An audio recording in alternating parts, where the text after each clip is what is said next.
আজকের সমাজে নারীদের জন্য সাজগোজ, স্টাইল আর নিজেকে দেখানো বা নিজের সৌন্দর্যকে পরপুরুষের সামনে উপস্থাপন করা এটাই যেন স্বাভাবিক হয়ে গেছে।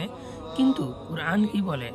আল্লাহ তাআলা পবিত্র কুরআনের সূরা নূর ৩১ নং আয়াতে বলেছেন, হে নবী, মুমিন নারীদের বলুন তারা যেন চোখ নিচু করে, নিজেদের গোপনাঙ্গ হেফাজত করে এবং তারা যেন তাদের সৌন্দর্য প্রকাশ না করে, তবে যা আপনা আপনি প্রকাশ পায় তা ছাড়া।